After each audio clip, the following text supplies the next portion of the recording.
ဟုတ်ပါတယ်လက်နက်ကြီးတစ်လက်ပါဘယ်လိုလက်နက်ကြီးလဲဆိုတော့ drone နဲ့ rocket တွေကိုပစ်ချနိုင်မဲ့အကြီးစားစုံလက်တစ်နက်ပဲဖြစ်ပါတယ်မင်္ဂလာပါရှင်ကျမတို့ channel ရဲ့နောက်ဆုံးရသတင်းကိုတင်ဆက်ပေးပါမယ်ရုရှားရဲ့အပြည့်ရဲ့ကန့်လန့်ချက်ကို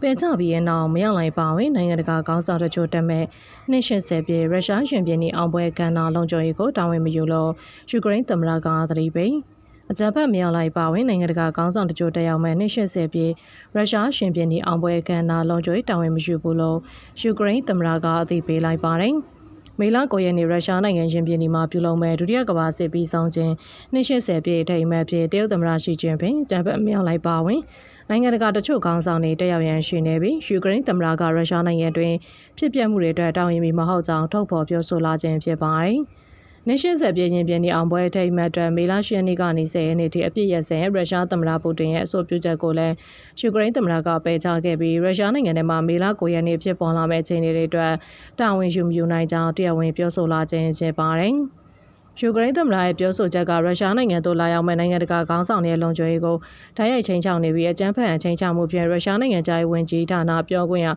မာရီယာဇာခါရိုဘာကတုံ့ပြန်ပြောဆိုပါတယ်။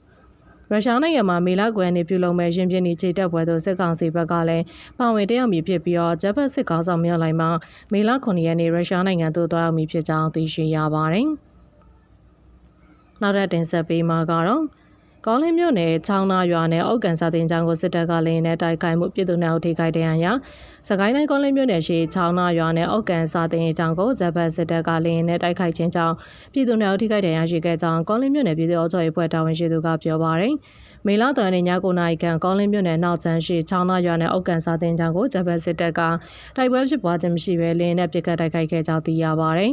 ်အကြမ်းဖက်စစ်တပ်လေကြောင်းတိုက်ခိုက်မှုတွင်ရော့ကတ်နှလုံးပစ်ခတ်ခဲ့ပြီးပြည်သူပိုင်းနေပေါ်ကြောက်ပောက်ကွဲကအမျိုးသမီးတအုပ်နဲ့အမျိုးသားတအုပ်ထိခိုက်ဒဏ်ရာရှိပြီးနေအိမ်စာအုပ်တွေပျက်စီးခဲ့ကြောင်းသိရပါတယ်။ပြည်သူတွေကိုအမြဲတမ်းကပ်ပြီးလုံခြုံဘေးကင်းစွာနေထိုင်ပေးကြပါ။အရေးပေါ်ဘုံခိုနိုင်မို့အိမ်တိုင်းဘုံခိုခြင်းတူပေးကြပါလို့တောင်းဆိုခြင်းပါတယ်။နောက်ပြီးစစ်ကောင်စီကပြည်သူတွေကကြောက်စိတ်နဲ့အကြောက်တရားရှိုက်တင်နေခြင်းမှာကျွန်တော်ပြည်သူတွေလုံခြုံရေးအတိအသတိနဲ့စနစ်တကျဘေးကင်းလုံခြုံအားထုတ်ကြည့်ဆိုင်ပေးကြဖို့တောင်းဆိုခြင်းနဲ့လို့ကောင်းလင်းမြို့နယ်ပြည်သူ့အုပ်ချုပ်ရေးဖွဲ့တာဝန်ရှိသူကပြောပါတယ်။ဆက်လက်ပြီးတင်ဆက်ပေးမှာကတော့ဝမ်းနည်းမြို့နယ်မှာစစ်တပ်ကတရက်ထဲလုံငယ်ရကြီးကိုပေါ်တာဆွဲပန်းစီကငွေနဲ့ရွေးနိုင်သူတွေပြန်လွတ်ပြီးမရွေးနိုင်သူတွေကိုစစ်သားစုစားရေးတပ်တော်ပို့ဆောင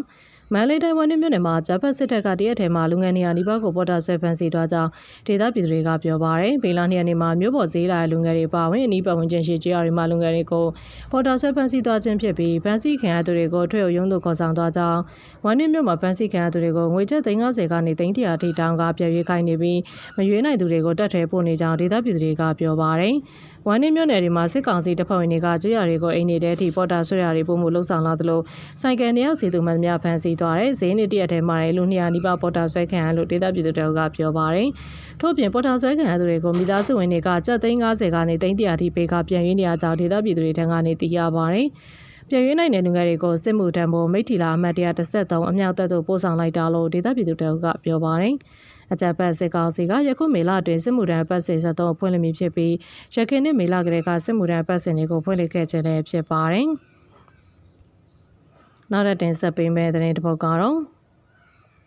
့မရီယာမြို့နယ်ရွာတန်းရှိအစာတင်ကြောင်ကိုစစ်တပ်ကလင်းနဲ့ပုံကျံမှုမျိုးသမီးတအုပ်သိဆောင်ပြီးလဲဦးပြင်းထန်တဲ့အရာမန်လေးတိုင်းမတရားမြို့နယ်ရွာတန်းရှိအစာတင်ကြောင်ကိုဂျပန်စစ်တပ်ကလင်းနဲ့ပုံကျံတိုက်ခိုက်ခြင်းကြောင့်မျိုးသမီးတအုပ်သိဆောင်ပြီးလဲဦးပြင်းထန်တဲ့ရရှိခဲ့ကြောင်းပြည်ဦးလေးခိုင်ဘက်ကပါတာဝန်ရှိသူကပြောပါရယ်မေလ3ရက်နေ့မော်လဲ3:19မိနစ်ခန့်မှာမတရားမြို့နယ်နောက်ချမ်းရှိရွာတန်းရှိကြီးအစာတင်ကြောင်အတွင်းကိုတရားဥလေတပ်ကတက်လာတဲ့ဂျပန်စစ်တပ် KHW Jet Fighter တစ်စီးနဲ့ပုံကျံတိုက်ခိုက်ခဲ့ခြင်းဖြစ်ကြောင်းသိရပါရယ်ရင်းလေကြောင်တိုက်ခိုက်မှုတွင်မြို့သမီးတအုပ်သိဆောင်ကပြည်သူလေးဦးပြင်းထန်တရားရှိပြီးနားတကောင်သိဆောင်ကစာတင်ကျောင်းဆောင်အစာအုပ်တွေထိခိုက်ပျက်စီးခဲ့ကြောင်းသိရပါရယ်။သိဆောင်သောအမျိုးသမီးကတော့25နှစ်ဝန်းကျင်လောက်ပဲရှိမဲ့တရားရတာကအမျိုးသားတအုပ်နဲ့အမျိုးသမီး3လို့ပြည်ဦးလေးခိုင်ဘက်ကပါတာဝန်ရှိသူကပြောပါရယ်ပြည်သူများအနေဖြင့်လည်းဂျပန်စစ်တပ်နဲ့ဝေးရမှာနေထိုင်ကြတဲ့လေကြောင်းရန်ကာကွယ်နိုင်အတွက်ဘုံခိုခြင်းတွေတူထားကြပြည်ဦးလေးခိုင်ဘက်ကပါကအသိပေးနှိုးဆော်ထားပါရယ်။ဆက်လက်ပြီးတင်ဆက်ပေးမှာကတော့စိတ်ဖြူမျိုးနဲ့ကပ္ပဆာ20တို့လာတဲ့စစ်ကား2စီးကိုတိုက်ခိုက်မှုစစ်သားစစ်တောက်သိဆုံးပြီးကော့တောင်းမှာလည်းစစ်တပ်စစ်ကြောင်းတော်လိုင်းတပ်တွေကတိုက်ခိုက်မကွေးတိုင်းစိတ်ဖြူမျိုးနဲ့ကပ္ပဆာ20ကိုလာတဲ့စစ်ကား2စီးကိုပြစ်ခတ်တိုက်ခိုက်မှာစစ်သားစစ်တောက်သိဆုံးခဲ့ကြပုခုတ်ခုခိုင်မှတ်လေးတရင်တက်ခွဲ1 CAF SUB PDF တပ်ဖွဲ့တာဝန်ရှိသူကပြောပါရယ်ဧပြီလ29ရက်နေ့စိတ်ဖြူမျိုးကနေကပ္ပစ21ကိုလာတဲ့စစ်ကား2စီးကိုတပြေပင်ကျအနီးရောက်ပြည်သူ့ကာကွယ်ပူးပေါင်းတပ်ဖွဲ့တွေကအသင်းဆောင်ကြိုပြီးဂျုံကိုတိုက်ခိုက်ခဲ့ကြောင်းစစ်ကားတစ်စီးမှလည်းလမ်းဘေးသို့ထုတ်ရသွားပြီးကားပေါ်ပါစစ်သား17ဦးသေဆုံးပြီး3ဦးပြင်းထန်ဒဏ်ရာရှိခဲ့ကြောင်းသိရပါရယ်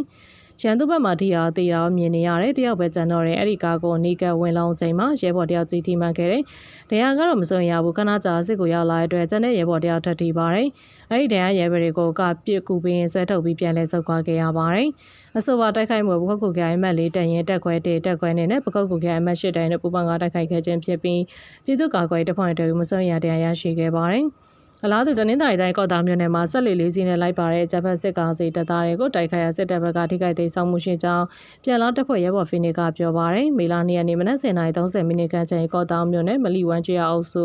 နံပါတ်1ချောင်းတိုင်းဆက်လင်ငယ်လေးစီးနဲ့ရေစံတက်လာတဲ့အင်အား50ပါဂျပန်စစ်တပ်စစ်ကြောင်းကိုတော်လိုင်းတပ်ဖွဲ့တွေကစောင့်ကြိုတိုက်ခိုက်ခဲ့ခြင်းဖြစ်ပါတယ်ရင်းဂျပန်စစ်ကောင်စီတပ်သားတွေလိုက်ပါတဲ့ဆက်လင်ငယ်လေးစီးကနံပါတ်1ချောင်းကြောက်ပုံစိန်နီးရောက်လာစဉ်တော်လိုင်းတပ်ဖွဲ့တွေကမိုင်းဆွဲတိုက်ခိုက်ပြီးနှစ်ဖက်ပစ်ခတ်မှုတနအီခန့်ဖြစ်ပွားပြီးနောက်ဒေါ်လာတစ်ဖွဲ့အနေနဲ့ပြန်လည်ဆုတ်ခွာခဲ့ရကြောင်းသိရပါတယ်။လက်ရှိချိန်ထိဂျပန်စစ်ကောင်စီတပ်သားနဲ့ဒေါ်လာတစ်ဖွဲ့ရေးစေးတင်မာနေဆဲဖြစ်ပြီးစစ်ကောင်စီတပ်သားတွေထိခိုက်ဒေဆုံးမှုအရေးအတွက်ကိုအတိပြုနိုင်ခြင်းမရှိသေးကြောင်းသိရပါတယ်။စစ်ကွဲသေးစင်ကိုတော့ကျွန်တော်မသိရဘူးကျွန်တော်လည်းဆက်လက်ဆောင်စမ်းနေပါတယ်ထိခိုက်မှုတော့များနိုင်ပါတယ်လက်ရှိချိန်တော့စေးကနှစ်ဖက်တင်မာနေတော့မဲ့ဟုပြန်လာတစ်ဖွဲ့ရဲဘော်ဖီနီကပြောပါတယ်အဆိုပါတိုက်ခိုက်မှုကိုကော့တောင်းမြို့နယ်လိုကယ်တပ်ဖွဲ့PDF ပြန်လာတပ်ဖွဲ့နဲ့မြို့ပြပျောက်ကြားပိုးသမန်းကြဖွဲ့ဦးပေါင်းလှုပ်ဆောင်ခဲ့ကြောင်းသိရှိရပါတယ်။